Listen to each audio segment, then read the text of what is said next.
Mesdames et messieurs, bienvenue. C'est parti avec bon week-end. Bon week-end après avoir passé autant d'heures au travail.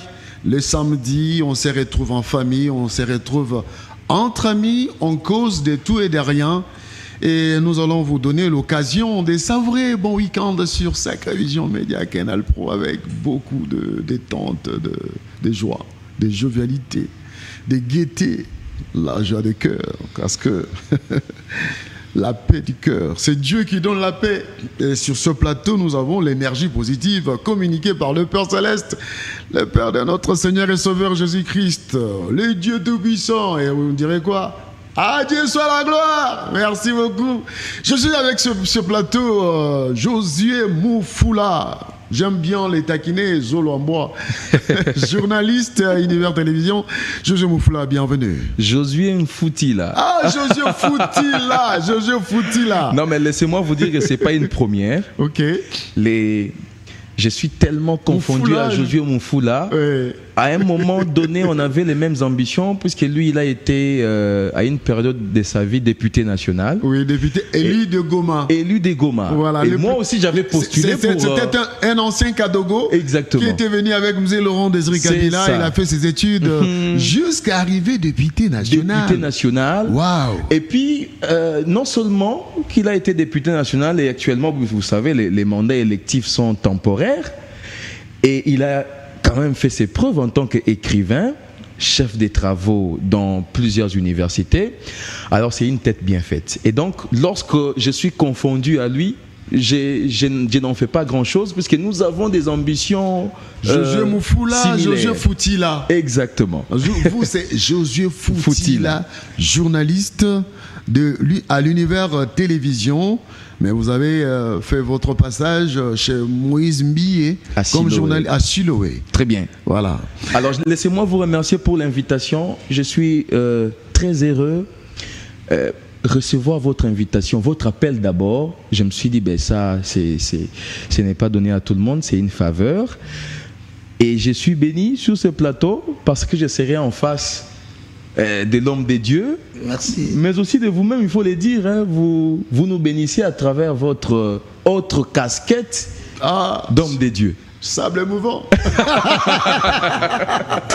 Alors, on ne nous présente pas Roger Baka, le moindre de tous. Bienvenue. Bon week-end à toi, bon week-end à mes co-débatteurs. Merci encore une fois de m'avoir honoré d'être sur ce plateau combien scientifique, combien, je le dirais, combien excellentissime, parce que la dernière fois, j'ai été émerveillé par mon très cher frère Paul Bandoma. Je te dis, sans oublier qu'il fallait à chaque petit mouvement, même avec le mouvement de l'eau, chez Pinda, ça nécessitait changer la constitution. Merci et bon week-end. Vous savez, Roger Baka, c'est avec, je le dis avec mon cœur, voir un homme de votre trempe, toujours être disponible, merci. Ce n'est pas donné à n'importe qui. Non, il faut avoir ce cœur-là d'un fils de Dieu. Oui. Et l'humilité, c'est l'œuvre de l'esprit. Merci beaucoup. J'ai béni Dieu pour ça. Merci beaucoup. Alors, il a été taquiné sur ce plateau par l'homme de Dieu et en bien, parce que l'émission de l'autre fois, ça a été vraiment à couteau tiré, mais c'est de bonnes guerres. Il est revenu, il a été réclamé, je dis très bien réclamé par les téléspectateurs. Très bien. Roger Baka réclamé. Steve Bandoma réclamé par les téléspectateurs, et nous avons respecté votre volonté. Il est là, Steve Bandoma, bienvenue. Merci. Bon week-end, cher Chibassou Crispin. Je m'en vais d'abord à remercier l'homme de Dieu, merci Roger Baka. L'homme de Dieu, le fils de Dieu, co-héritier du Christ. Oui, surtout du fait de ressusciter le nom de mon père, d'ailleurs, après tous ces dons, ma génétique. Nous ne faisons que la continuité de l'œuvre familiale. Donc, je suis très ravi pour une deuxième fois sur ce plateau. Et bon week-end. Merci beaucoup. Bon week-end à tous ceux qui suivent Sacré Vision Média sur toutes les plateformes. Nous vous annonçons qu'à partir de la semaine prochaine, nous allons commencer à diffuser nos émissions en direct sur Facebook en live et relayé par la chaîne de notre bien-aimé RB Télévision. Et RB Télévision, sur toutes TNT, les émissions sur BlueSat, sur TNT, sur BlueSat, BlueSat, eh bien, vous allez suivre nos émissions sur la chaîne partenaire ainsi que sur SVTV pour étendre notre champ de visibilité. Nous disons un grand merci à l'homme de Dieu, fils de Dieu, le révérend. Le moindre de tous. Vous n'êtes pas révérend. Il faut garder révérend pour l'imiter.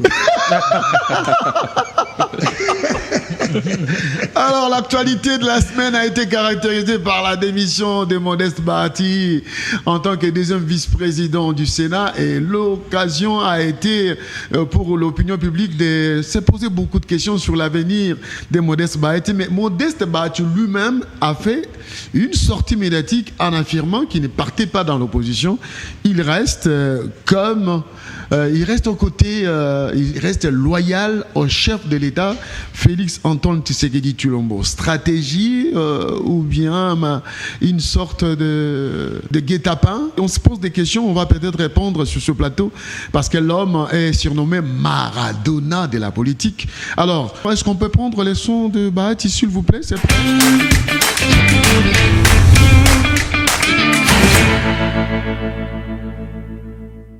D'abord, je suis toujours loyal au chef de l'État. Et je ne pense pas que les gens, mes profondeurs, font plus ou bien aiment plus le chef de l'État que moi. Peut-être comme moi, je ne suis pas flatteur, et on croit que je suis timide, mais moi, je soutiens le chef de l'État dans les faits, dans les actions. Et je crois que c'est ce qui compte. Deuxièmement, je rejette toute idée de m'imputer injustement un qualificatif d'incompétent. D'abord, je vais être incompétent comment? Vous savez que moi, dans mes habitudes et partout où j'ai toujours travaillé, aucun courrier ne passe 48 heures dans mon cabinet. Et tous ceux qui ont toujours travaillé avec moi, que ce soit dans les ministères, dans les entreprises, dans les cabinets, ils le savent que chacun, lorsqu'il reçoit un dossier, il doit me le retourner 24 heures après. Et dans mon cabinet, dans mon propre bureau, ça ne peut pas faire plus de 24 heures. Donc, si quelqu'un vous donne, ne fût-ce qu'un exemple en disant que tel dossier était entré et qu'il a traîné chez moi plus de 48 heures, c'est qu'il est menteur, il n'apportera aucune preuve. Deuxièmement, ceux qui disent que je n'ai pas impulsé le contrôle, que j'ai bloqué qu'on puisse inviter ou convoquer des membres du gouvernement ou des mandataires, mais ils ignorent ce que disent le texte. Le texte dit que c'est le président du Sénat qui a cette compétence, cette prérogative. Ce n'est pas un vice-président d'inviter un ministre ou un DG.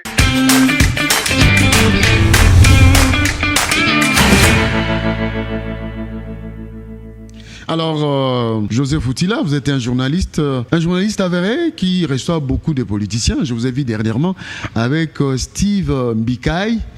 Steve Mbikaï qui a été taquiné par Louara avec sa façon de parler. Steve Mbikaï. Je pense que la constitution, moi je parle, j'ai du mal à faire comme Louara, mais Louara c'était vraiment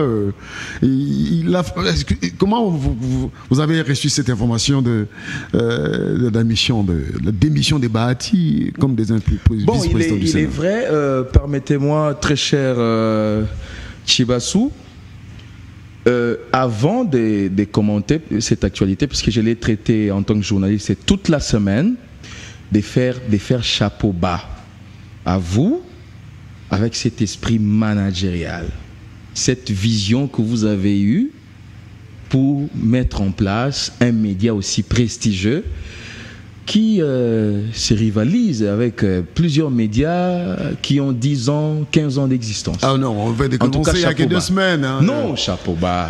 Moi, en tout cas, j'ai été très heureux. D'abord, j'ai suivi sur les réseaux sociaux. Et aujourd'hui, pour la première fois sur ce plateau, en tout cas, chapeau bas à vous. Je dirais. Et plein succès. Je dirais comme l'homme de Dieu, Hosanna.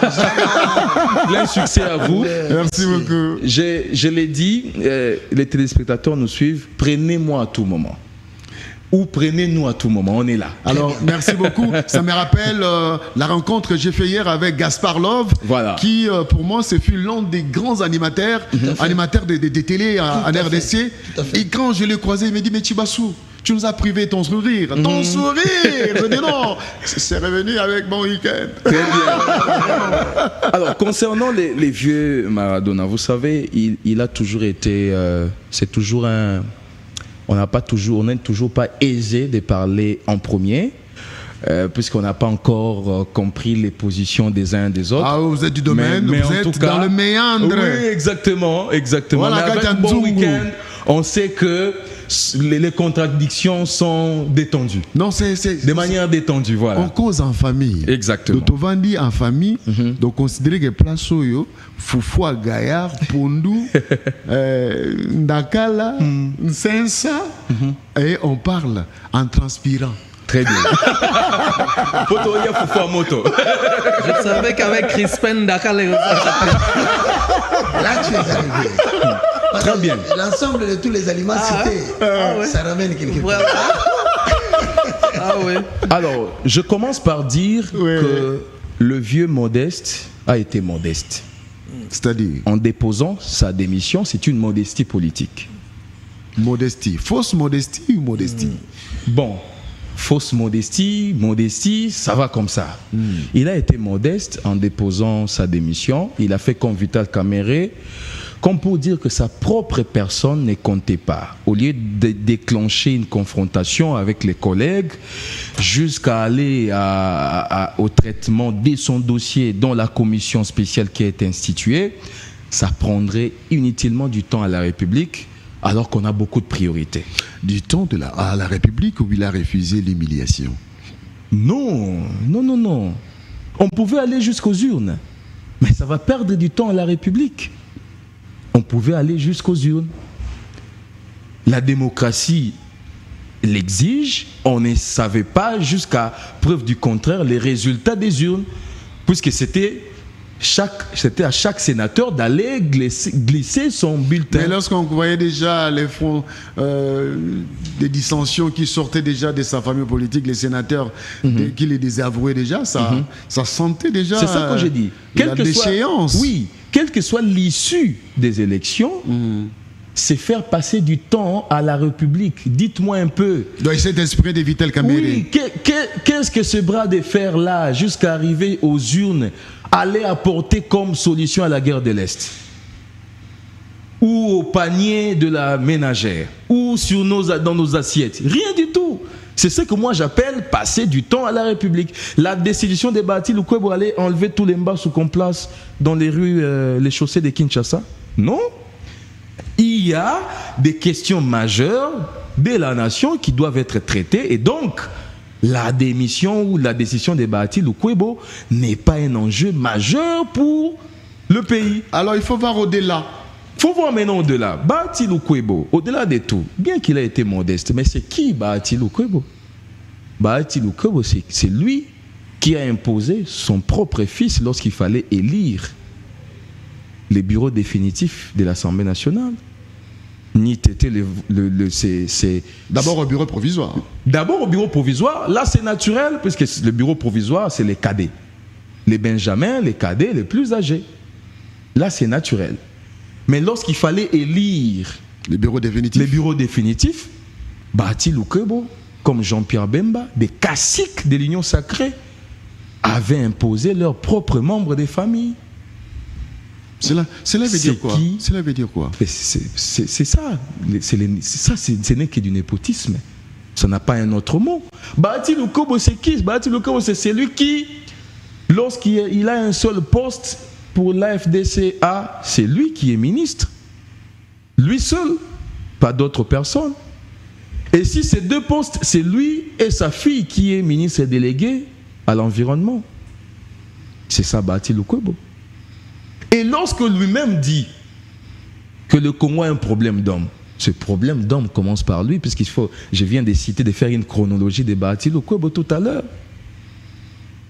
Bahati Lukwebo, on a destitué son propre ministre à l'époque, le ministre de l'économie à l'Assemblée nationale. Ben, qu'est-ce qu'il a fait? Il n'a rien fait. parce que c'était un autre ministre qui n'est pas membre de sa famille. Mais lorsqu'il était question de mettre Alexis Thambwe Mwamba à la place de Bahati Lukwebo, il a inventé cette histoire de poids politique. C'est Bahati Lukwebo. C'est un égo. C'est un aigri, passez-moi les termes. Et donc pour moi, il a commis une erreur en politique qui s'est payé cash. Erreur politique, payé cash. Voilà. Alors, l'homme de Dieu, vous n'êtes pas politique.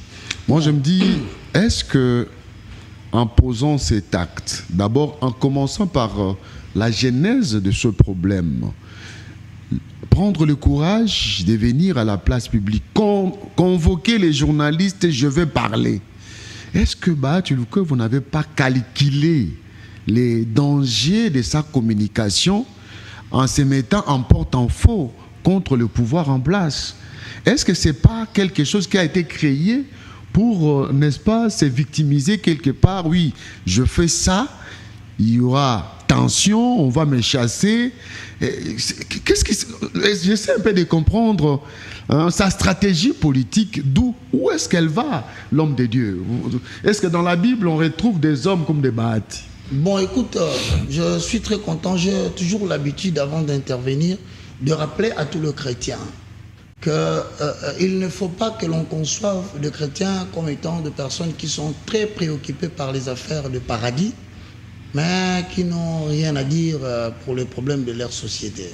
La politique régente tout le monde. Voilà pourquoi aujourd'hui nous constatons que l'Église n'a pas de voix.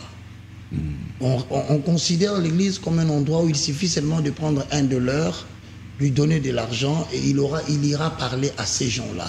Mesdames et messieurs, il faut que nous arrivions à un point où nous puissions donner quand même de la valeur et donner une voix à l'Église. Ce n'est qu'à ce juste titre que Bon Week-end m'accorde la parole pour pouvoir quand même réfléchir, cogiter autour d'une matière qui n'a rien à voir avec la divinité.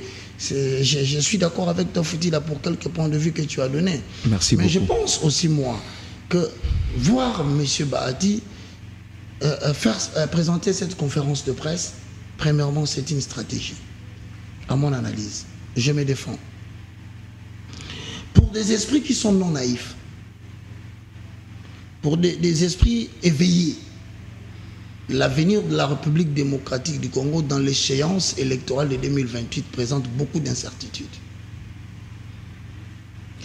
Le cycle électoral qui vient, c'est un cycle problématique. Parce qu'il s'agit d'un fin mandat. Et par conséquent, rien ne donne l'impression qu'il y aura élection ou il n'y en aura pas. Dans la mesure où l'hypothèse est confirmée, qu'il n'y aura pas élection, attendez-vous à ce qu'il y aura un conciliabule. Autour d'un dialogue. Pour lequel Bahati prend déjà position pour dire « je suis parmi les gens qui avaient dit non ». Alors si aujourd'hui, il faut considérer les poids et les positions, je dois être considéré parce que je me suis retiré du système avant que vous tous vous ne soyez là. Donc premièrement, il a pris une position stratégique. Mais au-delà de tout, il dit « je n'ai pas quitté le système, je suis loyal ». C'est tout à fait normal. Pourquoi? Parce que quitter le bateau revient à manquer de prudence. À perdre ses privilèges. Pas seulement le privilège, mais c'est manquer de prudence. Nous, dans la Bible, nous disons l'homme prudent voit le mal de loin. Quel est le mal qu'il peut voir? C'est que s'il accepte de ne pas ou de quitter l'union sacrée. Moi, je compare toujours l'union sacrée comme étant un groupe d'hommes qui sont sortis de la maison des pharaons et qui ont compris que les leaders actuels, c'était Moïse.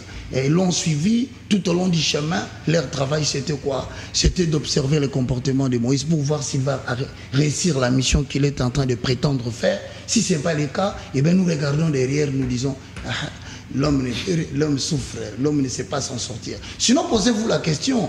Parce qu'à un moment donné, Pharaon s'est réuni avec les siens. Il a posé la question, que dites-vous de Moïse là où il est parti? Certaines personnes répondent, non, il s'est égaré. Il s'est égaré dans le désert. Donc, certaines personnes se sont dit, dès le départ que Kabila est parti, rester comme ça, c'est perdre 10 ans de vie politique. C'est pourquoi je dis toujours que l'union sacrée n'existe pas. En fait, l'union sacrée, c'est un ensemble d'hommes qui ont estimé qu'ils ne pouvaient pas prendre la position radicale de rester avec Kabila. Certains le payent aujourd'hui, vous le savez. Mais eux ont décidé de venir. Mais ils ne sont pas venus accompagner Félix. Ils sont en fait arrivés là premièrement pour protéger la vie politique et deuxièmement savoir si ça sera possible de continuer encore si l'opportunité était donnée. Je vais te dire pourquoi Bahati, que je salue, il dit « je ne quitte pas l'union sacrée ».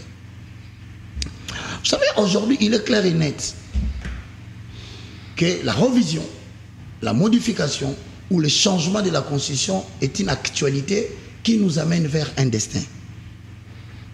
Alors, l'union sacrée doit soutenir totalement la pensée de la révision, de la modification ou du changement de la Constitution. Alors, puisque c'est le seul chemin pour rassurer l'avenir politique demain, peut-être pour ceux qui sont là, je parle pour ceux qui sont au pouvoir, sachant vous tous, nous tous sur le plateau, que le but de l'existence des partis politiques, c'est la conquête des pouvoirs et de maintenir le pouvoir conserver le plus longtemps possible. Voilà, mais la question se pose, avez-vous fait une lecture dans l'union sacrée pour déterminer quelle est la personne de prédilection qui peut être l'objet, dans la mesure où on ne réussit pas les changements, qui peut être le dauphin? Vous le savez? C'est qui? Personne ne le sait. Quitter le bateau, c'est se mettre en danger. Je cite encore autre chose. Vous savez, lorsque, faut-il vient de dire, vous acceptez que la commission spéciale puisse vous recevoir, il faut vous exposer devant des dangers où on peut facilement exploiter les erreurs de gestion. C'est quelque chose qu'il faut éviter. Parce que dès que vous en arrivez à ce point-là, retenez-le. Dans votre gestion, il y a eu perte de 100 000 $, il y a eu perte de 200 000 $.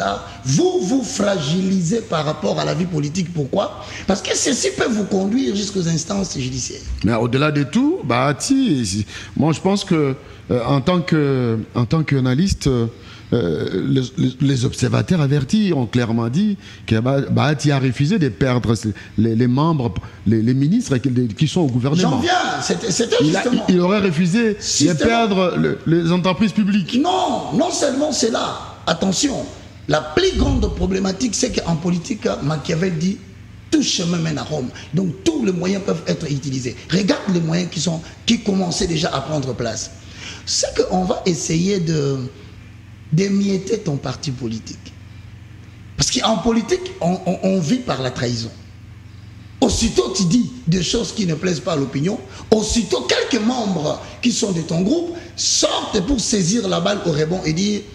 Et pour vous compléter, comment est-ce que Néné Nkoulou est né dans l'FCC? Exactement. C'est quand Bahati a quitté. Il y a la fronde de 2016. Exactement. Donc la politique vit des trahisons. Et alors, qu'est-ce qu'il fallait faire à ce moment-là? Alors, c'est-à-dire, Bahati Lukobo n'est pas à sa première. Voilà. Donc, en 2016, c'était la même chose. D'où le nom de Maradona. Maradona signifie quoi? Vous comprenez maintenant pourquoi je dis que c'est une stratégie.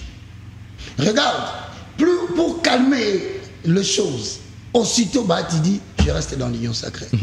Maintenant, la démarche qui... Alors, je vous comprends. Si l'union sacrée n'arrive pas à trouver les dauphins et que par malheur, ce qui est arrivé à Kabila arrive à l'union sacrée, Bahati va sauter du bateau pour dire « je m'étais déjà désolidarisé ». J'ai béni l'Éternel pour ta compréhension rapide. Alors, on peut voir ça. On analyse froidement. Non, mais je te dis, c'est ça justement. Et c'est pourquoi le danger, Bahati l'a vu venir. Pourquoi Bahati dit « je reste dans l'union sacrée » Parce que la démarche de l'union sacrée en tant qu'une structure politique, c'est de diviser son parti politique. C'est de récupérer quelques personnes qui sont dans son parti politique et pousser ces gens à les désavouer. Et il les savait avant. Et les connaissant avant, tout directement, il dit, je reste dans l'union sacrée. La démarche qui consistait à faire sortir des traîtres s'est arrêtée. Ils ont éteint... La démarche du dédoublement de son parti politique s'est arrêtée. S'effondre. Voilà pourquoi, moi je pense qu'aujourd'hui, nous devrions exiger, ça c'est ma pensée, nous devrions vraiment exiger avec le temps qui vient qu'il y ait renouvellement de la classe politique. Ce sont les mêmes dribbles, ce sont les mêmes stratégies. Hier, vous savez que je parle de Caméré, il a quitté, et vous savez ce qui s'est passé. c'est la même personne qui est dans la... Même Vital Kamerhe, malgré sa démission du perchoir, il n'a pas quitté officiellement l'Union sacrée. On voit toujours qu'il est la question est posée. en bonne intelligence avec le pouvoir. Justement, la question est posée. Ouais. Quitter pour être qualifié de qui? Aussitôt vous quittez, vous avez entendu dans les chaînes de télévision qu'il serait de mèche avec le M23. Or, c'est une position dangereuse pour son avenir politique. Voilà là où je pourrais... Alors, attends, merci. Il a déjà récupéré la parole. Steve Bandoma. Là où, concernant notre... Monsieur Bahati, en fait, pour compléter mes prédécesseurs, je dirais, bon, on le sait tous, Bahati, c'est un fin politique, quand même, c'est un jongleur. C'est pas pour rien qu'il ait sur sa casquette l'image de Maradona, de notre politique. Mais il faudrait comprendre, donc déjà c'est un monsieur qui n'a jamais voulu se positionner derrière l'opposition. Donc c'est un choix politique. Il a compris. Et les enjeux sont depuis le maréchal Mobutu, il était dans la société civile. Lui-même le dira une fois, donc le jeu de l'opposition ne l'intéresse pas trop. Mais les jeux du pouvoir. Du pouvoir, pardon. Et non, de l'opposition. Mais les jeux du pouvoir l'intéressent beaucoup. Parce que, bon, quand même, quand il y a eu la tombée de la ville de Goma, moi j'étais là en quittant presque le dernier avion de justesse, en quittant Goma il y a une année passée. Quand j'étais à Kivu pour la première fois à Goma, j'ai vu l'investissement de Bahati. Je suis resté motus bouche cousue. Donc c'est un monsieur qui n'a pas su se prononcer derrière le chef de l'État en ce moment-là, parce qu'il voyait que ses intérêts égoïstes et sordides. Donc il n'y a que le jeu d'intérêt qui compte pour ce genre de personnalité. Il fallait rester calme pour que ses intérêts ne soient pas du tout touchés. Par rapport à une approche socio-culturo-politique, j'aime toujours rester dans mon cadre, surtout de la culture. Vous savez, la vie c'est un cycle, cher Chibassou. C'est un cycle et la vie elle est chronologique. Nous ne voyons pas le vrai danger du fait de se maintenir au pouvoir au plus longtemps possible. Il y a une génération qui est en train de craser la génération suivante en émergence et nous autres écraserons encore ceux qui viennent après nous. Et ça va laisser des dégâts dans la société. Donc je crois que chaque génération est bon en son temps. C'est comme la nature. La nature est équilibrée. Chaque chose est bon en son temps. À chaque période, il y a un fruit quelconque. La nature vous offre quelque chose de spécifique par rapport à son contenu du temps. Mais quand on voit ça de gourous de la politique en Afrique qui ne veulent pas quitter le pouvoir, mais ils sont en train de créer, je ne sais pas, un monstre dans la société. Et au finish, nous allons créer des générations ratées dans la pérennité. Donc moi je pense que les hommes passent, les institutions restent. Il ne faut pas s'accrocher au pouvoir comme aussi on l'a dit ici. Donc Bahati c'est un fin politique, c'est un félin. Donc je pense que le chef d'État, c'est qu'ils comprennent pas. Qui cherche toujours à se retrouver du bon côté, à se cramponner, mais ils comprennent pas en fait la vraie vision du chef de l'État. Fachi Béton, il prône sur l'émergence de la classe politique. Donc eux ils comprennent pas cette visée politique là, cette vision là. Et beaucoup seront surpris dans un proche avenir parce que autre temps, autre mœurs, dit-on. C'est-à-dire quoi? C'est-à-dire le donne change, les enjeux changent. Rien ne restera désormais comme avant. Alors, serez-vous d'entrée de dire l'hypothèse de révision du changement de la Constitution a été mise sur la place publique? Ce débat a été lancé pour dénicher le vrai et le faux? Ouais, voilà, c'est une stratégie.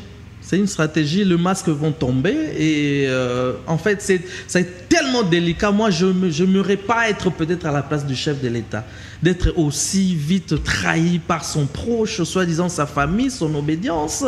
On ne sait pas qui est qui, on ne se connaît que de visage. C'est un exercice quand même très délicat, mais s'il n'y a pas que Nzambé et les ancêtres, il n'en sortira certainement pas. Vous avez dit quelque chose que l'opinion publique a toujours dit. Ouais. Bahati ne s'est pas du tout prononcé lors de la chute de Goma ni de Bukavu. Et pour la Constitution, c'est si vite. Et on a senti que l'homme était vraiment déterminé à en découdre avec ceux qui prônent les changements de la Constitution. Cela veut dire que, excusez-moi, les intérêts priment sur l'intérêt de la population. on fait la politique pour la politique. C'est ça, c'est pour des intérêts sordides, je viens de le dire, personnels, partisans. Et c'est quelqu'un qui sait jongler, qui sait tourner kazakh. Et voilà, il a intérêt en fait à rester dans l'union sacrée, soi-disant qu'il demeure avec les chefs, mais on ne se connaît que de visage. Alors, voilà. Je vais analyser, prendre Foutila, Roger Barka, Steve Bandeman. Au finish, quand on prend la mayonnaise, on comprend que c'est un fin stratège qui n'a jamais voulu rester dans l'opposition. Il est entre l'enclume et les marteaux pour savoir l'autre qui arrive. Eh bien, je vous présente ma face. J'étais avec eux, mais j'avais déjà préparé les terrains. C'est dangereux. Mais le pasteur, dangereux. Le pasteur l'a dit. Vous savez, dans la configuration politique actuelle, si vous n'êtes pas avec le chef de l'État, je vais dire, soit vous êtes avec les chefs de l'État, soit vous êtes avec ceux qui sont à Goma. Exact. C'est ça la configuration. Il n'y a pas seulement ceux qui sont à Goma, il y a aussi ceux qui... Je sais qu'il y a une troisième voie, l'opposition non armée, républicaine, moins crédible de mais plus en qui plus. est aujourd'hui émiettée et puis assimilée, je vais dire, à une zone tampon de l'union sacrée. Aujourd'hui, quand on voit Fayoul, on dit c'est un opposant qui se voit avec les chefs d'État à tout moment, quand il veut, il parle et tout. Cela décrédibilise un peu cette opposition que nous avons connue avec les Achichi. Vous voyez? Donc c'est ça. Et c'est vraiment les jeux que Bahati ne veut pas jouer en quittant les chefs de l'État pour qu'il ne soit pas taxé comme c'est lui qui veut donner de la sève à ceux qui sont à Goma. Dans la Bible, on le sait, je vais ajouter un aspect. On dirait il est ni chaud ni froid. Et il devrait être rejeté. Et c'est ça. Bahati a toujours clamé que c'est lui qui a connu beaucoup de pertes à travers cette rébellion. Ses investissements sont envahis et voilà. On sait son discours. Mais moi, j'aimerais aussi placer un mot sur... On va changer les sujets, il faut aller vite. L'objet qui a coûté le poste à Bahati Lukwebo. Aujourd'hui, on parle changement, modification... Et ça, c'est un jeu de mots. Mais regardons-nous droit dans les yeux. Sommes-nous heureux de voir la manière, de continuer avec la manière avec laquelle nous élisons nos gouverneurs?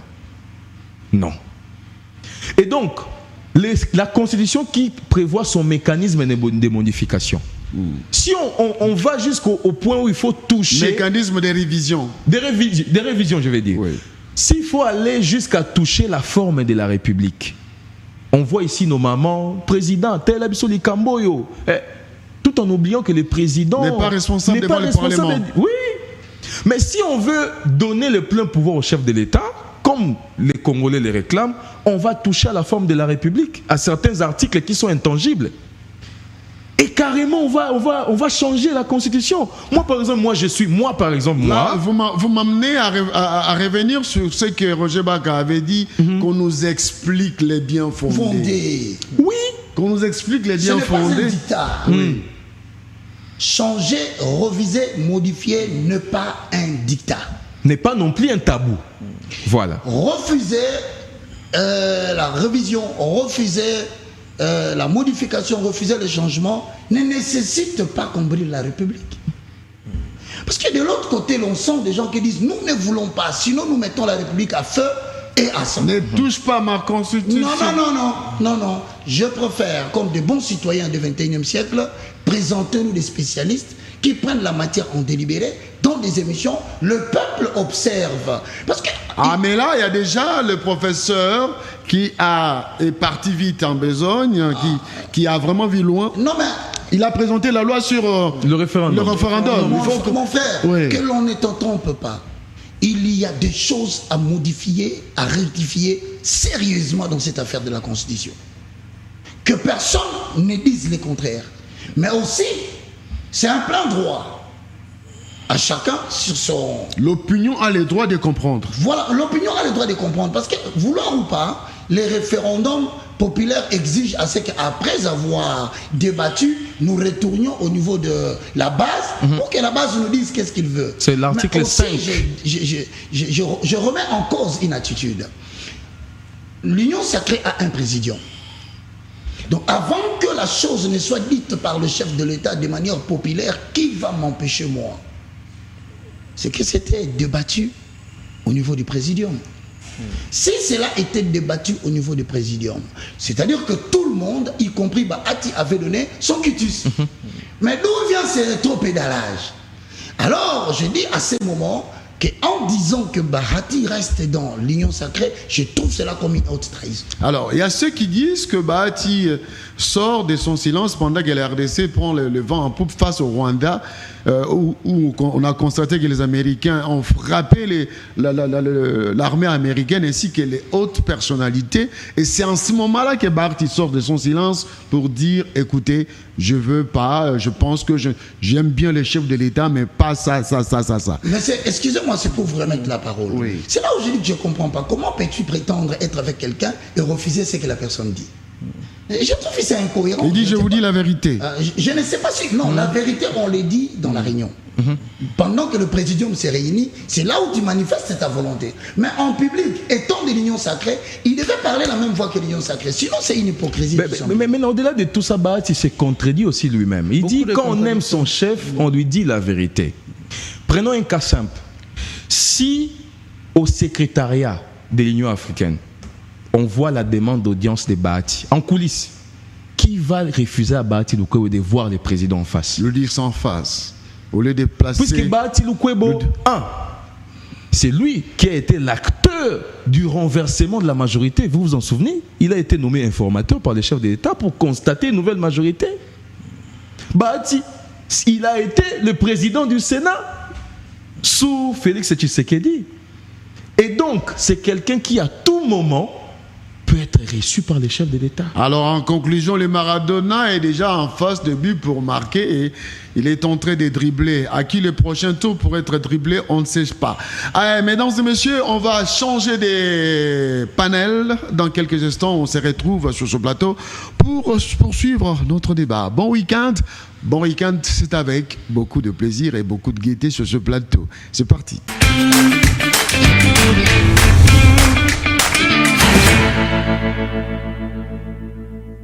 Voilà, nous sommes de retour, mesdames et messieurs. L'autre actualité, c'est la victoire du président Denis Sassou Nguesso du Congo-Brazzaville à 82 ans.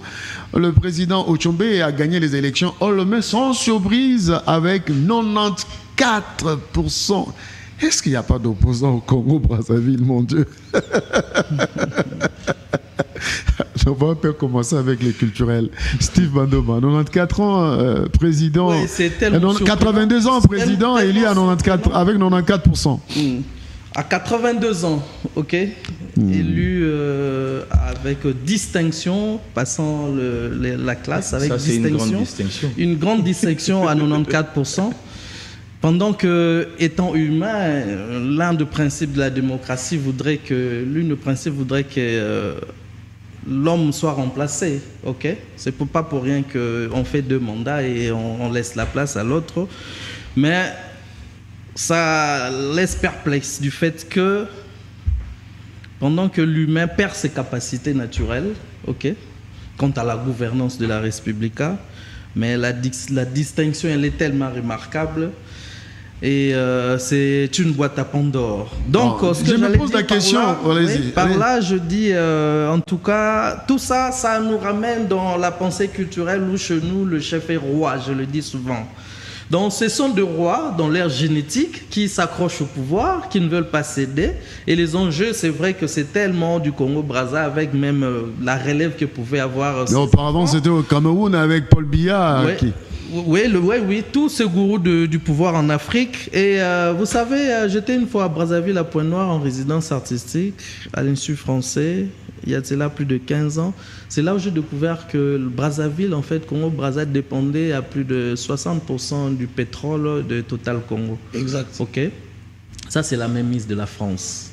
La France est en train de perdre les territoires en Afrique. Tout à fait. Et ils ne voudraient jamais perdre encore le Congo-Brazzaville. D'autant plus que Sassou Nguesso protège les intérêts français et il devra rester. Ça se protège d'ailleurs encore dans des loges colonialistes, vous comprenez.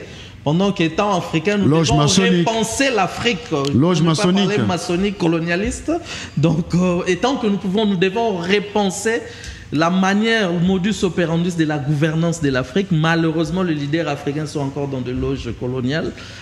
C'est une forme de colonisation. Une forme de post-colonisation. Voilà. Donc, c'est tellement triste, mais voilà, là où même le peuple brazzavillois est hiberné, peut-être par le petit confort social, parce qu'on ne sent jamais la résistance accrue à Brazzaville. Et on ne sait pas s'il existerait... Les Brazzavillois aiment bien la vie. Hein. On ne sait pas si le peuple brazzavillois existait encore, donc il faut traverser peut-être pour s'en rendre compte de temps à autre. Mais sinon, on sent vraiment cette dictature. Et l'Africain en a marre, en a ras-le-bol. Tout ça, c'est la mainmise de la France, de nos colonisateurs. Voilà. Alors quoi, vous dites que les Brazzavillois sont hypnotisés, hibernés. Hibernés même. Donc, alors la victoire du président Sassou, une victoire spirituellement justifiable parce que le peuple est hypnotisé par les esprits, ou bien c'est normal. Voilà, le président est aimé, il fait la redistribution des richesses, surtout par les fonctionnaires et tout. On est là, on se sent bien avec notre Tchombe. Moi, je ne peux pas nier cette dimension spirituelle. D'autant plus que une des forces du monde des ténèbres, c'est la domination. C'est la maîtrise de tout un peuple par des mécanismes que nous connaissons. Par là, je me rappelle l'histoire de cette affaire cette affaire qui était comme ça à Paris, à Bandal. Monolithe. Vous vous êtes opposé, mordicus. Et je me suis retrouvé en fuite. Ah bon? Poursuivi pour une plainte qui venait du gouverneur. Je m'abstiens de citer les noms. Avec un procureur général que je connais. Avec une Française répondant au nom de Sibylle, en collaboration avec le gouverneur où le monolithe était placé. J'étais poursuivi par 4 personnes. On est venu me chercher dans mon université, bien sûr, ma chaîne de télévision à Bandal. C'est la population qui m'appelle, qui me dit: ne viens pas ici, nous avons vu de véhicules qui te cherchent. Je fouille, on va chercher là où je suis en train de construire, si je suis là. Comme ça ratait, le lendemain à 3h du matin, à l'issue d'une vision, je me réveille, je sursaute. Je regarde dehors, je vois 2-3 jeeps style Chéri Tigo. Une voiture regarde devant la parcelle, l'autre est au coin, mais je peux voir parce que c'est une maison hautement élevée, je vois de l'autre côté. Ce sont des militaires qui portent des pantalons tenus, mais avec des armes AK, polo, police. Je ne dis pas que c'était la police, je dis comment ils étaient habillés.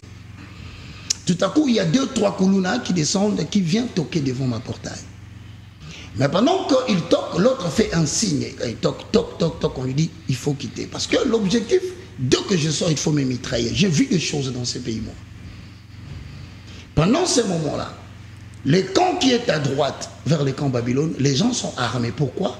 Parce qu'ils ont vu un mouvement suspect de 3 jeeps qui sont entrés.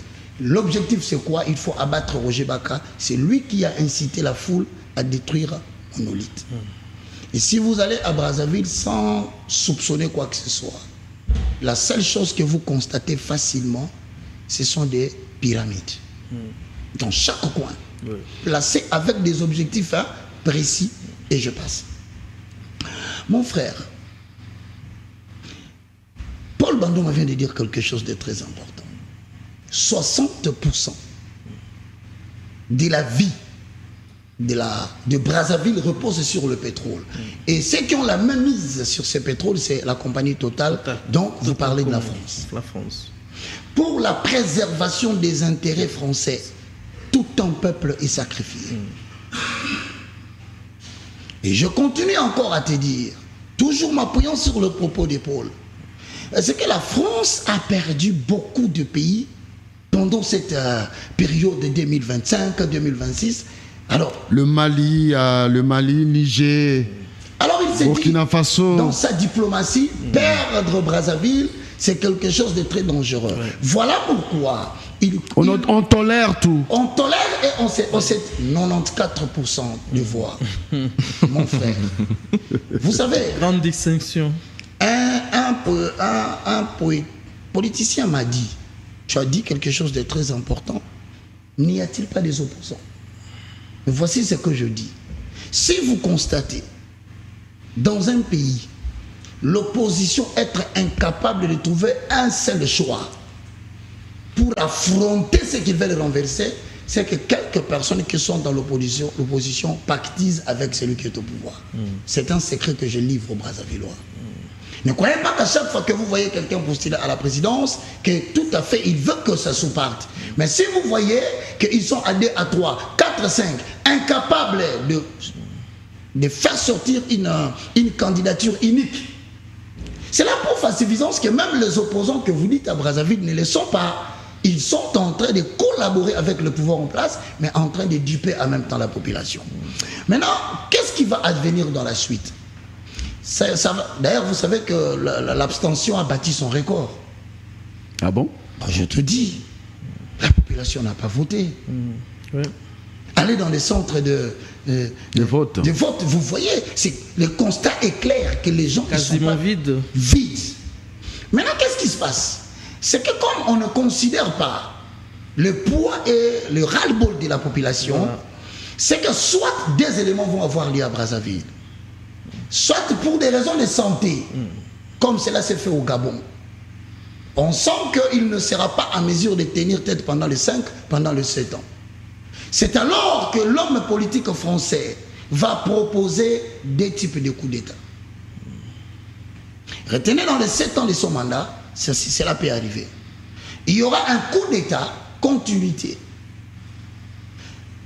Ne voulant pas semer le chaos, on va préparer quelqu'un qui fera un coup d'État, mais bien entendu, préalablement conçu entre celui qui part et celui qui reste, de manière à préserver les intérêts. Mais si cela n'arrive pas à Brazzaville, le danger que je suis en train de voir, c'est qu'il y aura un coup d'État qui ne voudra plus de la continuité. Parce qu'on ne tient pas en compte la souffrance du peuple de Brazzaville. On ne tient pas en compte comment ces peuples vivent dans une situation où il n'y a pas une bonne redistribution des richesses. Dans une situation où, vous savez, quand on dit des choses pareilles, il faut déjà se décider de ne pas traverser à Brazza. Ah ouais, parce que... Vous êtes fiché déjà. Mais c'est fini, on nous suit. Mais est-ce que je dois regarder mon intérêt? Je parle au nom de tous les Brazzavillois. Je crois, et je suis très très convaincu, que si Sassou ne se positionne pas bien par rapport à la Russie, par rapport aux Américains, avec la géopolitique qui commence à prendre des allures considérables, peut-être que les gens n'ont pas suivi. Moi, j'ai vu Poutine refuser de saluer Sassou. Dans une réunion, il avait convoqué des présidents africains. Il n'a pas tendu la main à Sassou. Pourquoi? Parce que déjà, on commence à sentir que dans le jour à venir, où vous êtes avec nous, ou vous n'êtes pas avec nous. C'est alors que je pense une pensée, excusez-moi cette tautologie, va faire surface. Sassou peut préparer son fils. Et ça s'est dit, Christelle. Oui, mais pendant que Christelle, son fils serait mi-quinois, mi-congolais d'ici. Et d'ailleurs, l'interdiction a été faite de ne pas épouser une femme congolaise. Oui. Malheureusement, c'est ce qui s'est fait. Oui. Donc ça veut dire que sur le plan familial, le passage de Christelle devient très difficile à faire. Dès lors qu'on conteste ses affiliations en termes de nationalité. Donc, moi je crois que c'est très dangereux. Hein. Il peut passer, mais finir le 7 ans avec le réveil politique que nous constatons, avec les enjeux politiques, l'avenir de la République de Brazza. À la fin de ces septennats, à la fin de ces septennats, le président Denis Sassou Nguesso aura 89 ans. Question de savoir, va-t-il les atteindre? Wait and see. Josué Foutila. Très bien. Alors, sur cette question des Sassou, j'étais quand même perplexe lorsque j'ai suivi les pourcentages, hein, les records Vous savez, lorsqu'on était élève, le professeur ou l'enseignant savait dire na niveau élève ou étudiant quand tu as triché. C'est pour te faire rire, hein? Non, le professeur savait. Pour te faire rire. Oui. J'ai un petit cousin, il présente les examens d'État et il va demander vers la station d'essence de l'Ozone. Il dit, j'ai eu combien? On dit, mais donne ton nom. Il donne son nom, c'est mon cousin. Alors vous savez, la personne qui regarde le portable lui dit, oh, 94%. Il regarde le visage. Non, vous savez ce que lui dit? T'as la bien. Il regarde, il dit non, mais aussi pendant il ne croyait pas ses propres il résultats. est pas encore, il dit, viens. T'as la bien. Il dit, et par après, il rentre lui-même à la maison, il va dire à sa maman, quand on retourne à un résultat, mais ça va La blague. Non. Vous savez, c'est ça. On connaît comment ça se passe en Afrique, généralement. Même dans les pays les plus, où je vais dire, les plus démocraties avancées. Ouais. Non, pas avec ces pourcentages-là. Non, pas avec ces pourcentages-là. Mais pendant on a vu... mais pendant que le peuple s'est abstenu, on peut attendre ça. Et par rapport à ça, il y a un détail, c'est que vous savez que même la commission électorale a communiqué des faux chiffres par rapport à la participation des électeurs. Et ce qui était de plus sidérant pour moi, c'est de voir en fait l'image du campagne de Sassou qui repose sur le derrière de Doxy Yao. Ok? Ça c'est quand même choquant. Écoutez, nous sommes africains, vous savez. Mais nous sommes africains. Et qu'est-ce que nous sommes en train de vendre? Pour quel avenir à notre jeunesse? Yao, okay? c'est l'actrice guinéenne. Oui, mais quand on voit Doxy Yao trembalante sur les rues de Kinshasa, on lui prend rendez-vous officiel pour aller voir le chef de l'État en pleine campagne, emportant ses pagnes. Avec toute la stéatopégie tout ce qui va avec, comme la Vénice au tantôt. Donc, c'est quand même choquant de voir est-ce que nous sommes en train de prôner sur base de quelle valeur. Curieusement, les couturiers ils ont su bien tailler à juste mesure pour que l'effigie du chef se retrouve sur le stade. En tout cas, ce couturier-là, s'il était dans l'armée, il allait être un tiers d'élite. Franchement, voilà là où... Il mérite d'être arrêté. Voilà là où je salue... Les couturiers, là. Il a joué avec l'image du chef. Vous savez, mon frère Chibassou, vous savez, hein, les grandes nations, c'est grave, mais c'est voilà, les grandes nations... Oui, je reste encore là. C'est là où les grandes nations, en fait, se construisent sur base de courants de pensée, ok? Qu'est-ce que nous avons comme courant de pensée chez nous, même en RDC ou à Brazzaville? Et qu'est-ce qu'on a traduit comme... Que des antivaleurs. Là où je loue la mémoire, je salue le peuple sénégalais. En abolissant l'homosexualité, comme vous l'avez vu sur la toile actuellement, parce que ça ne fait pas partie de nos valeurs. On va revenir sur le Sénégal, on va changer de cap, mesdames et messieurs. Je vais placer un mot rapidement, par rapport à ce qui s'est passé à Brazzaville. Selon la constitution brazzavilloise, le président Sassou est là jusqu'en 2031. Alors, j'aimerais dire aux Brazzavillois un mot rapidement. Vous savez, il faut lire les signes des temps. Sassou, qui vous a toujours servi à travers la fonction publique, vous a clairement dit qu'il n'y a plus de place. Ah bon? Oui, lors de la campagne. Oui, il a dit ça. Il n'y a plus de place à la fonction publique. Oui. Et donc la jeunesse, vous devez vous prendre en charge. La place n'a pas la fonction publique. Les alliés sous-terre. Jeunesse faut mise en charge. Donc c'est déjà un abandon que Sassou Nguesso a déjà prononcé pour vous, jeunesse brazzavilloise. Donc, j'ai peur qu'il y ait grincement des dents lors de ces mandats ici. Donc, c'est le message que je lance à tous les Brazzavillois. Prise de conscience, retenez que Sassou Nguesso, qui vous a toujours servi à travers la manne administrative, à travers la fonction publique, là-bas, oui, il a fait un aveu. Là-bas, il n'y a plus de place. Il n'y a plus de place, mesdames et messieurs, mais il y aura peut-être une place pour la candidature de la République démocratique du Congo au poste de secrétaire général de l'OIF. Le chef de l'État ainsi que le membre du gouvernement étaient ensemble pour présenter la candidature de Juliana Lumumba. C'est notre troisième panel dans cette émission Bon Week-end avec mes invités. C'est dans quelques instants.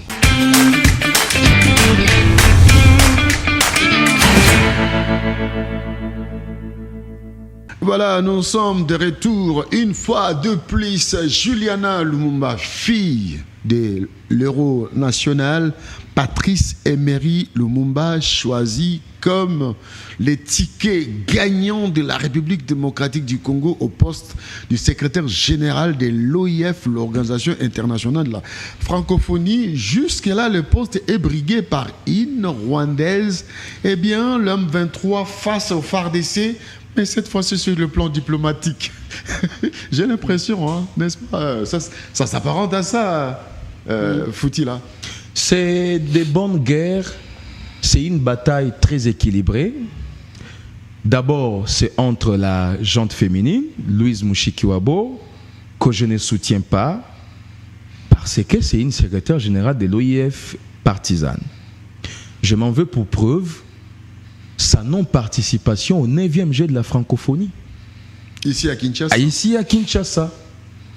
Premièrement. Deuxièmement, depuis qu'elle est à la tête de l'OIF, quelles sont les réformes ou les prouesses dont elle a fait preuve?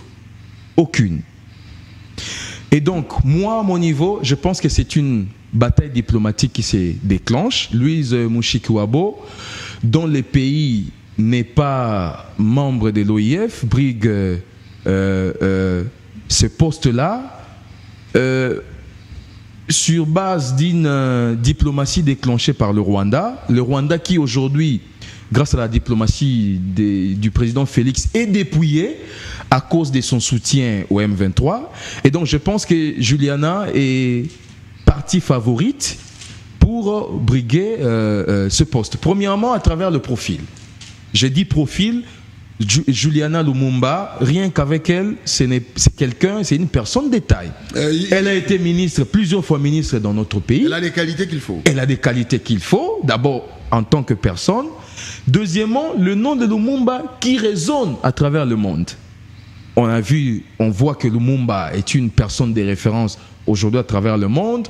Son combat pour l'indépendance en République démocratique du Congo. L'africanisme aussi. Exactement. Avec comme un Nkrumah. On a d'ailleurs été surpris de voir que dans un pays comme le Maroc, il y a une rue une avenue qui est consacrée à Lumumba. Comme un peu partout dans le monde. Je connais à Brazzaville le lycée Lumumba. Imaginez. Lycée Lumumba. Jusqu'en Russie même. Et donc, nous sommes en train d'appuyer la candidature de Juliana Lumumba à travers les aspects que je viens de relever tout à l'heure. Bien que pour mon cas, j'aurais voulu que ce soit Christophe Lutundula, qui a aussi fait ses preuves en tant que ministre des Affaires étrangères. Mais en tout cas, je ne dénigre pas. Là comme Juliana Lumumba, voilà. Je ne dénigre pas la candidature de Lumumba. Il s'agit de la RDC. Il s'agit d'une femme qui, lorsque vous la regardez, est une femme masculine. Et donc, que la diplomatie congolaise se déclenche de plus en plus, s'éparpille à travers le monde. Et on ne sera pas surpris de voir Juliana Lumumba comme secrétaire général de l'OIF. L'homme de Dieu, fils de Dieu, co-héritier du Christ. Le moindre de tous. Les moindres de tous. Les plus petits de tous les serviteurs. Les plus petits. Au service même de Paul Banda. Vraiment, d'heureuse mémoire. Non, il est là. Ouais, il est là dans nous. Je le vois, il n'est pas bon. Vraiment, merci. Alors dites-nous. Bon, écoute, moi. Alors, je vais quand même poser ma question. Merci, je t'en prie. Roger Baka, dites-moi un peu. Est-ce que la RDC a retrouvé sa Esther pour réellement gagner la place du secrétaire général de l'OIF? Tu sais, tu le dis si bien. Moi, je crois qu'il est temps que la République démocratique du Congo commence à mettre en place des politiques qui permettent à la société de se réconcilier avec son environnement. Soutenir Juliana Lumumba, c'est une réconciliation par rapport au passé du Congo. Merci. Il ne suffisait pas de donner à Lumumba une place à échangeur. Non. Il ne suffisait pas de prétendre avoir pris une don. Mais je crois qu'aujourd'hui, il est temps que nous puissions, nous, parce que vous savez, Lumumba a dit, si les Congolais boivent mon sang, ils en payeront très cher. Et vous savez que l'histoire confirme que le Congo a bu le sang de Lumumba. Parce que la mort de Lumumba, jusqu'à preuve du contraire, ni la Belgique, ni la France, ni la République démocratique, personne ne nous a éclairé sur la mort de ces géants messieurs qui a fait de la République démocratique du Congo ce qu'il est aujourd'hui. Juliana Lumumba postulé, cela me renvoie à une pensée de la Bible. Dans le livre de Samuel, vous allez remarquer dans 2 Samuel 4:4, il y avait un monsieur qui s'appelait Jonathan. En fait, ce monsieur Jonathan, c'est celui qui a favorisé David d'échapper à la mort parce que son père ne voulait pas de David. Jonathan a dit, David, je t'aime comme mon âme. Mais mon père est en train de projeter de te tuer cette nuit. Prends tes affaires, fuis. Presque dans le même cas. Jonathan maintenant, à son tour, il va mourir. David prendra le pouvoir un peu plus après. Et tu sais ce que David a fait pour se réconcilier avec l'environnement.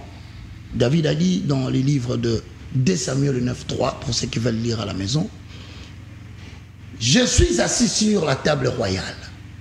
Y a-t-il quelqu'un de la famille de Jonathan que je lui fasse du bien pour ce que son père avait fait? C'est là où aujourd'hui je rejoins le bonheur, le prestige, de l'opinion de ceux qui ont eu des parents qui ont fait des noms. La République doit les reconnaître. Merci. Paul Bandoma que je vois, son père fut politique, il a fait des choses, vous allez en Galiema, vers le côté de ma campagne, vous entendez parler de lui. Mais le problème avec le Congo, nous ne nous réconcilions pas avec les gens qui se sont sacrifiés pour ce pays.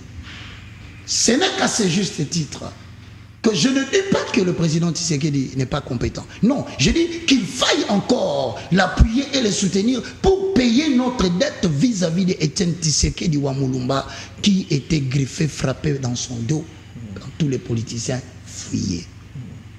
Reconnaissons les hommes qui ont fait des choses dans ce pays. Et favoriser Juliana Lumumba n'est que biblique. Vous pouvez le voir dans 2 Samuel chapitre 9, le verset 3. Alors, au-delà de toutes choses, vous savez que la diplomatie, c'est aussi l'OIF. L'autre que je ne veux pas citer les noms, n'a fait que faire pencher l'OIF dans le sens de soutenir le Rwanda. C'est à cause de l'OIF qu'aujourd'hui les Français ont signé un mémorandum d'entente avec le Rwanda pour soutenir en armement le Rwanda. Voilà. Si nous basculons maintenant par Juliana Lumumba, l'OIF aura tendance à basculer ses décisions vers la République démocratique du Congo, qui d'ailleurs ne réclame pas autre chose. Le plus grand pays francophone du monde. Vous le savez bien, avec des gens qui parlent français. Moi, je m'abstiens de citer les noms. Des gens comme des Crispin Tubasso. Ils te parlent français et très acceptés au ministère de l'Intérieur. Je salue M. Liao. Vous voulez dire la fonction publique? Voilà. Il faut dire VPN. VPN. Ça te fait du bien. Il faut m'apporter un jeton. Par l'âge de Bandoma, le fils. Aujourd'hui, au niveau de la Sokoda, est en train de défendre valablement. Et lorsqu'il s'exprime en français, vous sentez qu'il a passé toute une cinquantaine d'années. Des bonnes écoles. Il n'a pas passé beaucoup de temps en France. Par l'âge de Fouti, là. Et moi, le moindre de tous. Alors, je demande au gouvernement, je demande au président de la République. Non, c'est un bon choix. Ce n'est pas un péché. Vous serez soutenu par 2 Samuel chapitre 9, le verset 3. Il y avait une loi qui interdisait qu'une personne qui a une anomalie ou handicap de siéger sur la table du roi. C'est une loi interdite en Israël. Mais pour des raisons de reconnaissance de Lumumba, même si Juliana présenterait quelques défauts, vous devez le mettre là, c'est pour se réconcilier. C'est ainsi que David a donné l'instruction. Mephibosheth était perclus de 2 jambes, déjà disqualifié en termes de la loi des votes. Mais David a dit, pour la reconnaissance de son père, ramenez-les ici, je brise la loi, il devra assumer les fonctions à côté de moi. Ainsi par la Bible, et le peuple dit Hosanna. Non, attendez. Attendez. Ok, vas-y. Est-ce que vous avez ça bon hasard? Faut-il là? Mais Panier, à la fin. Pas de panier. Amen. Mais vous savez... Non, au-delà de vous m'avez... On a rigole. Oui, mais oui. Ce sont des mots que vous avez placés, les mots dits à propos. Et prophétiques. Merci beaucoup. Parce que, oui, Juliana peut avoir des défauts. Mais pour l'heure, on doit privilégier ses qualités. Merci beaucoup. Parce que c'est le Congo qui en gagne. Merci. Mais vous allez voir d'autres Congolais qui se réveillent commencer à sortir des vidéos. J'ai peur que ça puisse... Non. Pour jouer le jeu de l'ennemi, comme disait Bandoma. Voilà. Non, d'ailleurs, quand on amboule à tel temps, Zalaka ministre. Et puis, vraiment. Non, on n'a pas besoin. On n'a pas besoin de on ça tire la maintenant. sonnette d'alarme. Ça sera le jeu que va jouer le Le Rwanda Rwanda. à l'approche des élections. Voilà. Et donc, au-delà du front diplomatique que le gouvernement va mettre en place, il faut aussi privilégier la communication interne. Oui. Comme le fait le pasteur, comme le fait Chibassou, comme nous le faisons ici. Ça va aider la population ça ne doit pas à être s'approprier une question traitée à huis clos. Cher Crispin, vous avez accordé assez la parole à mes frères. Je sens que vous risquerez de me crier sur ce point Lumumba parce que j'ai quand même à dire. Premièrement, qui ne donne pas la parole, je te mais j'aime respecter la police d'idée. Allez-y. Mais premièrement, je m'en vais d'abord présenter mes condoléances, mes sincères condoléances à la famille Lumumba qui a perdu Roland Lumumba, qui est l'aîné d'ailleurs du patrimoine Lumumba. Donc je crois l'aîné, oui. Donc il serait le grand frère de Juliana. Donc mes condoléances à la famille, et j'étais là au deuil aussi à la Gombe. Donc, ce que je voudrais dire sur pendant que la candidature de Juliana est présentée, la famille est en deuil. La famille venait d'être en deuil. C'est encore subit encore le corollaire du deuil. Donc, il faut comprendre. Dommage pour la famille. Nos condoléances à la famille. Cher ami Crispin, ce que je voudrais dire par rapport à cette candidature, quelque part, je sens la polémique français. Pourquoi avoir opposé la RDC et le Rwanda par rapport à la francophonie? D'autant plus que le Rwanda a déjà tourné kazakh vers la francophonie en réalité. Le Rwanda devient anglophone. Ça me passe quelque chose à la tête. Pourquoi? Je sens la polémique. Le Congo a signé les accords avec les Américains.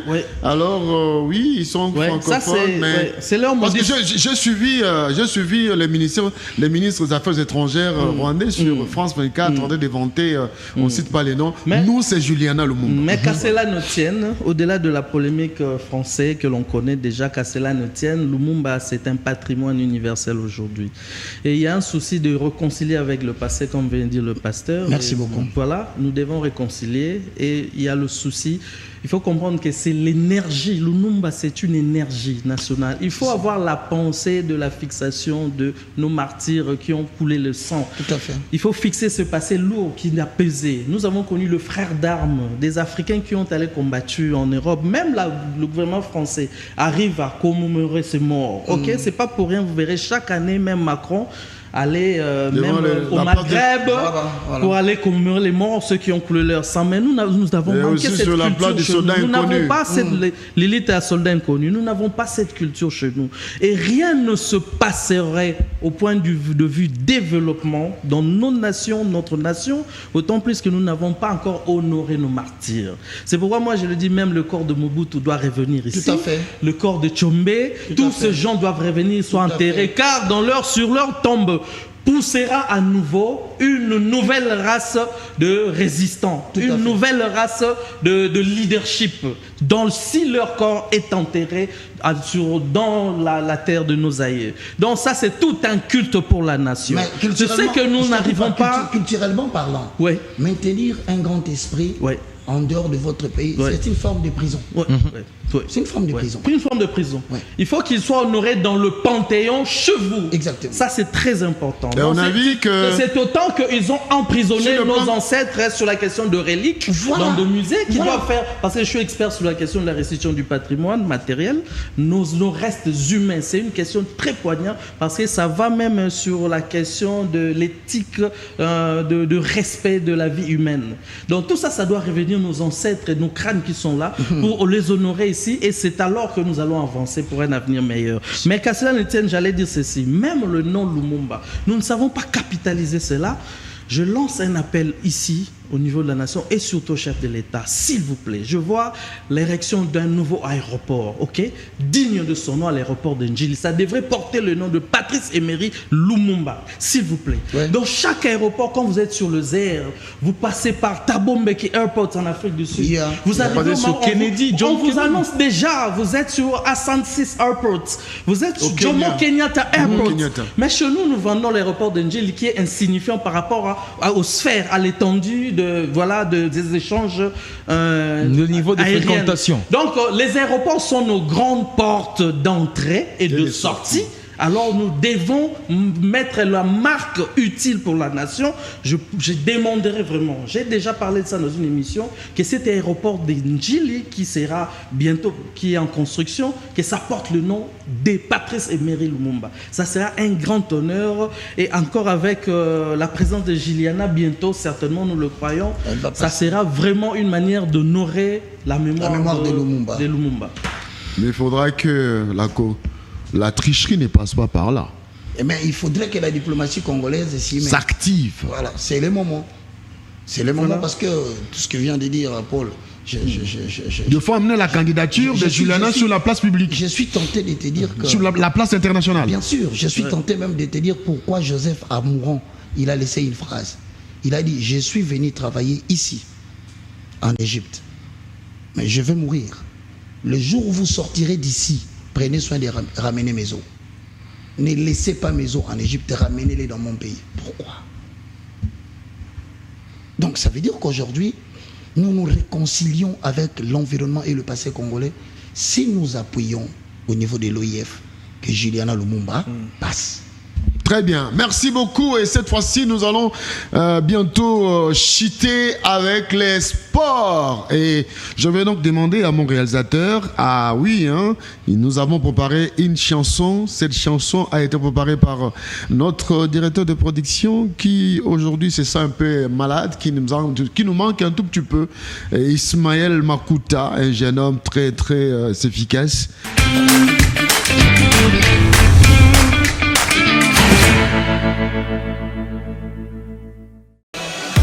Afrique debout, on ne va plus se taire. Ce n'est pas qu'un trophée, c'est une affaire de fierté. Si le terrain décide, pourquoi vous contredire? Laissez le jeu parler, laissez-nous écrire.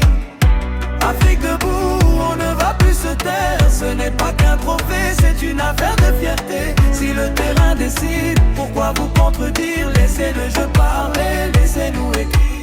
Mais pourquoi donner la victoire aux Marocains? Et c'est comme ça, c'est cette interrogation qui se pose. L'opinion nationale, internationale, ça a bougé le monde. Malheureusement, je n'ai pas un joueur sur ce plateau, mais j'ai l'impression que l'homme de Dieu a joué au football. Mon cher, j'ai joué au football.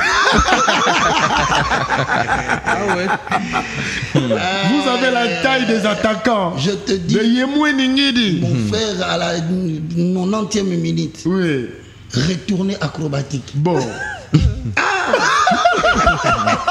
Mais quand je commençais à prier, je commençais à jouer. Je disais à tous ceux qui jouent avec moi, faites attention, ne touchez pas à mes oins. Ne faites pas du mal à mes prophètes. Écoute, moi, comment vous avez trouvé cette décision de la CAF? Je n'ai pas grand-chose à dire, mais il y a une chose que je voudrais quand même évoquer. Aujourd'hui, vous devez savoir que la politique financière s'applique à tout. Prêtez attention à cela. Il y a des paris. Il y a des paris de football. Oui. Et il y a des grandes compagnies qui investissent énormément de l'argent dans ces domaines-là. Oui, jeu d'hasard. Peut-être que les gens ne comprennent pas. Je te dis qu'il y a des enjeux sur le plan économique de ces histoires-là. Et vous ne savez pas combien ont perdu. Quelles sont les entreprises qui ont perdu dans l'investissement? Parce qu'il y a des gens qui peuvent parier des montants que vous ne maîtrisez pas. Pharaonique. Mais maintenant, ce que moi je crains, c'est qu'au-delà de l'aspect sportif, il y a une dimension monétaire qui commence à beaucoup jouer dans les domaines des sports. À telle enseigne que certains tombent en faillite. Alors, je ne suis pas d'accord avec la décision, mais j'estime que... Mais vous aviez quand même suivi la finale Sénégal-Maroc? Ouais, j'ai suivi la finale, mais je vis beaucoup d'incidents. Entre autres, le fait que le joueur sénégalais n'était pas d'accord avec le pénalty accordé. Avec le pénalty accordé. Mais aussi, je pense qu'au-delà de tout, en discutant avec toi en coulisses, et tu l'as si bien dit, qu'il y a des lois. Et parmi les lois, l'article 82 qui déclare que vous ne pouvez pas si l'équipe quitte le terrain. L'équipe quitte le terrain, il perd le match. On ne dit pas une partie des joueurs.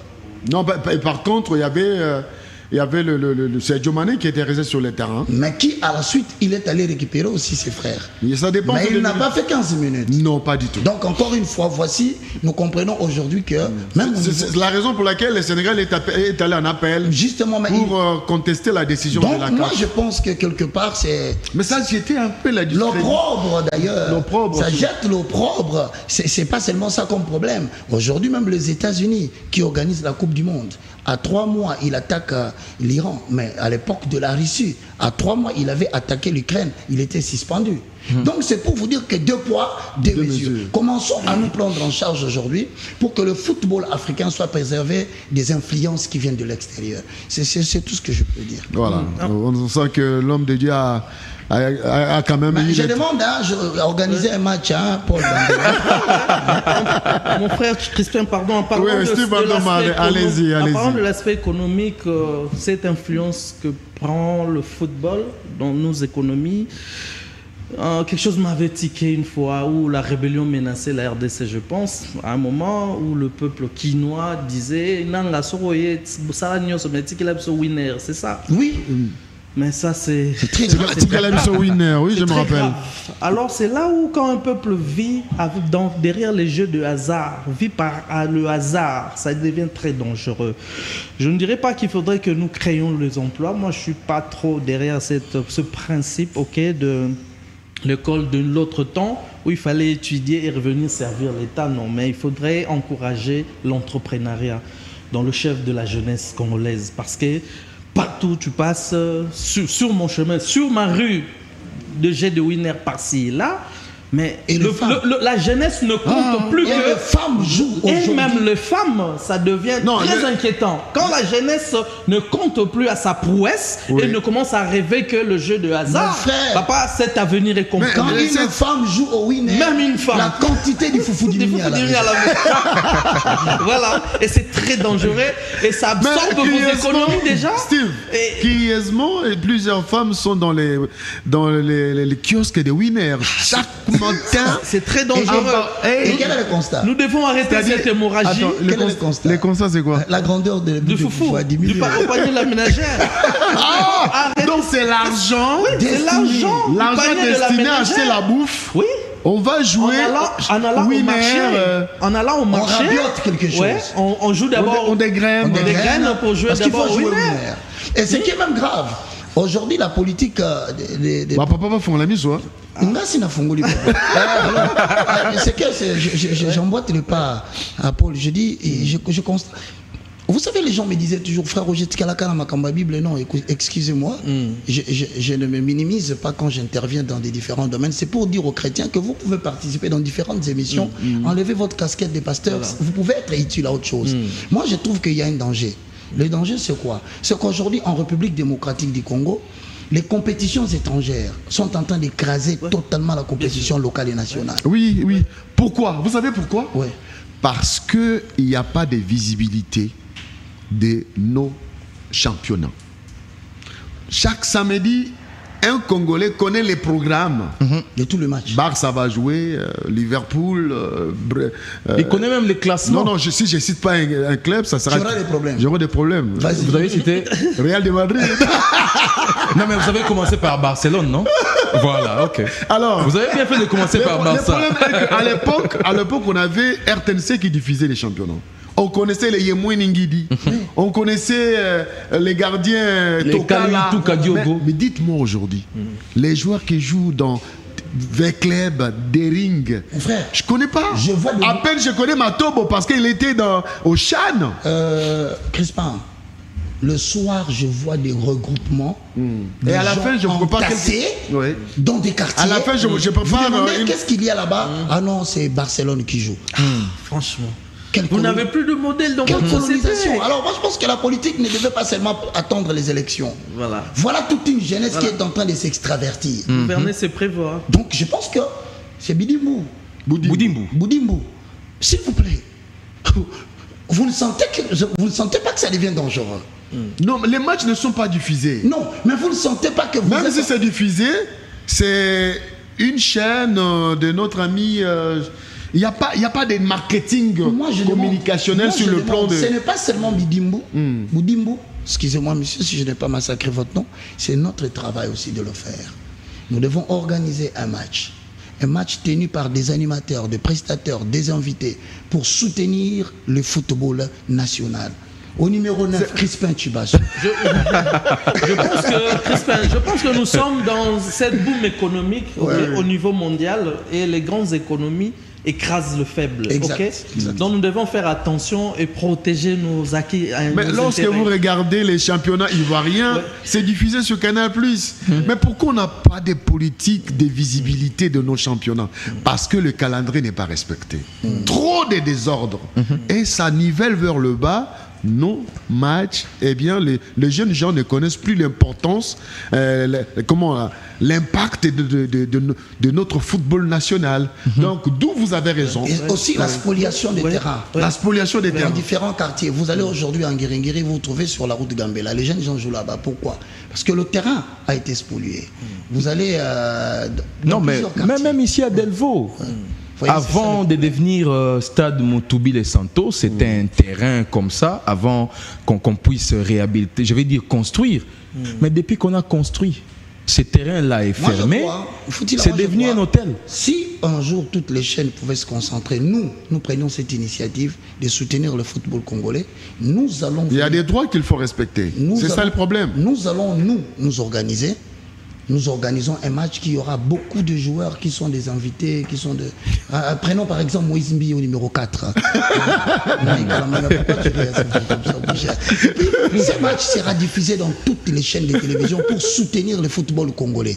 Ça peut... Il faut...